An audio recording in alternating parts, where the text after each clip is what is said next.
Halo, Assalamualaikum. Berjumpa kembali di channel Siwar TV. Terah Cikeas, maju tatu mundur ajur. Ditulis oleh Katijo Elkayeni. Hari ini, Demokrat sampai pada batas maksimalnya.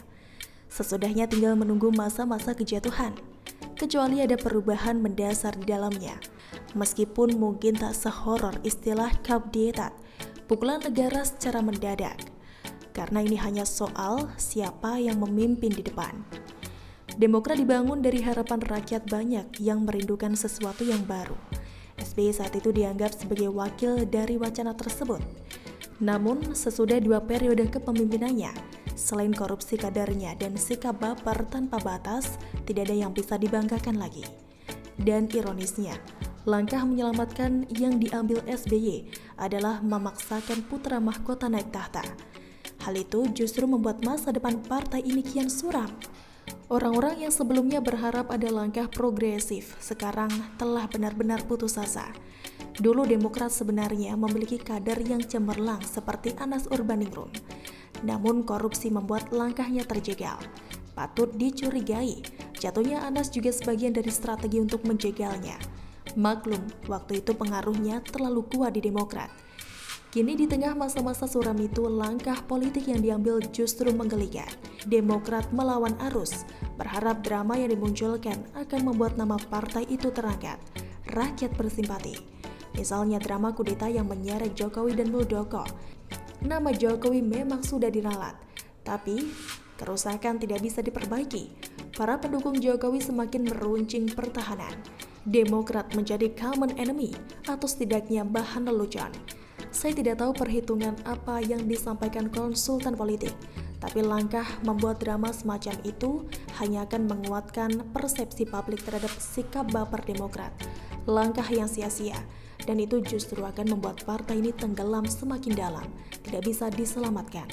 Karena itulah Demokrat perlu perubahan mendasar, dimulai dari corak kepemimpinan. Rezim yang menguasai Demokrat hari ini sudah dianggap tidak lagi memiliki karisma. Kader-kadernya limbung kehilangan arah. Oleh sebab itulah mereka mendatangi Muldoko. Mungkin bagi para kader dan mantan kader Demokrat, sosok Muldoko dianggap sebagai persona machoisme yang kian pudar di tubuh partai itu.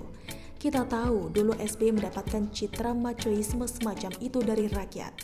Ia memasuki ruang kosong politik populis saat rakyat merindukan sosok yang tegas, macho berwibawa, pendek kata, tentara. SBY adalah mantan tentara dengan sedikit bumbu playing victim bahwa dia telah disakiti Mega. Jadilah gambaran sempurna calon pemimpin baru. Waktu itu rakyat rindu sisi lain dari Soeharto. Di luar gambaran kediktatorannya tentu saja, Soeharto yang tegas, murah senyum dan cepat membuat keputusan. Karena di era kepemimpinan sipil, kondisi Indonesia terlihat kacau dan tak berdaya. Muldoko didatangi para kader Demokrat dalam rangka mengembalikan gambaran itu. Terlepas dari kesempatan apapun yang dihasilkan di sana, saya pikir langkah itu juga tidak buruk-buruk amat. Untuk menyelamatkan Demokrat memang diperlukan hadirnya sosok baru. Tidak harus Muldoko, bisa siapa saja. Tapi tidak harus klan Cikeas atau berasal dari internal partai. Bisa dari mana saja. Kegelisahan internal Partai Demokrat adalah bom waktu. Apalagi mendekati Pilpres 2024, Demokrat belum ada gambaran apapun, yang paling abstrak sekalipun. Sebab jika hendak memaksakan AHY, kesempatan untuk jadi wapres saja hampir tidak ada. Kartu mati. Bagaimana mau memperbaiki citra partai, membangun museum pribadi saja memanfaatkan sumbangan pemerintah daerah. Ini kan memalukan. Tidak ada ketulusan dan niat baik, yang tampak hanyalah gambaran oportunis. Rakyat tidak suka. Memang sedih jika melihat wajah Demokrat di bawah kendali Terah Cikeas. Masa depan yang suram, memasakkan maju jelas tak menguntungkan, belum cukup umur.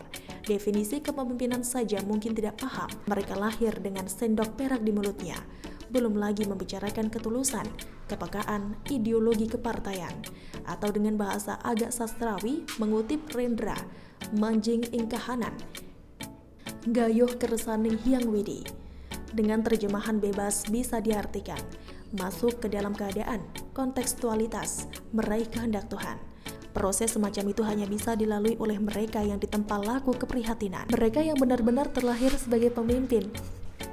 sesuatu yang tidak bisa diciptakan secara instan, seperti memanjangkan kumis dan jambang. Namun mundur juga rasanya sangat berat dilakukan. Menyerahkan tampuk pimpinan pada yang bukan berdarah biru adalah aib, apalagi bagi orang yang tidak dikenal berego tinggi. Bagi mereka lebih baik berputih tulang daripada berputih mata. Ini barangkali yang dalam ungkapan Jawa disebut sebagai maju tatu mundur ajur, maju terluka, mundur hancur. Tidak ada pilihan mengenakan di sana. Jika meminjam filosofi banteng, maju adalah satu-satunya pilihan. Tapi jika mengacu pada filosofi kerbau, ada pepatah dari Jambi yang menarik. Meskipun tanduk sebelah sudah terbenam ke dalam lumpur, selama masih ada tekad, suatu hari akan bangkit kembali. Jika melihat sinyal, mungkin mereka akan berlagak seperti banteng, maju terus apapun risikonya. Padahal sebenarnya mereka lebih tepat digambarkan sebagai kerbau yang sebelah tanduknya terbenam ke dalam lumpur. Bergerak tak bisa, merintih juga untuk apa? Katijo Elkayeni. Bagaimana menurut Anda? Silahkan tulis komen Anda di kolom komentar. Jangan lupa untuk like, subscribe, dan share. Siwar TV pamit. Wassalamualaikum warahmatullahi wabarakatuh. Sampai jumpa.